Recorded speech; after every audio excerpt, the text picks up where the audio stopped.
5 দিনের ছুটি কাটানোর পরে ফাইনালি বাড়ি ফিরলাম। আর এই যে এ হচ্ছে আমাদের ছোট কন্যা চিলি, কোলের মধ্যে উঠে কি সুন্দর বসে আছে দেখো।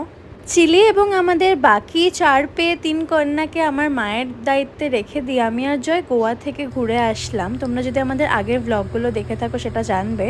আর সেখানে গিয়ে প্রচুর ফিশ থালি আর বিভিন্ন রকমের মাছ খেয়েছি, কিন্তু নাথিং বিটস আমাদের বাঙালির ইমোশন ইলিশ মাছ, রাইট? এটা আমি মায়ের কাছ থেকে খেতে চেয়েছিলাম যাওয়ার আগে, আর মা ঠিক ব্যবস্থা করে রেখেছে। আসলে আমরা আজকেই ফিরেছি আর কালকেই মা চলে যাচ্ছে, তাই যাওয়ার আগে মা সর্ষে ইলিশ বানাচ্ছে। এটা ছাড়াও আরও বেশ কিছু জিনিস রয়েছে যেটা মা বানিয়েছে, যেগুলো আমি খেতে চেয়েছিলাম। চলো তোমাদেরকে দেখাই। প্রথমেই রয়েছে ঢেঁকি শাক, এখানে কচু বাটা, আর এটা ইলিশ মাছের তেল ভাজা, আর এই যে সেই সর্ষে ইলিশ, খুব ভালো হয়েছিল খেতে। আর এই যে আমার মা আমাদের বড় কন্যার সাথে।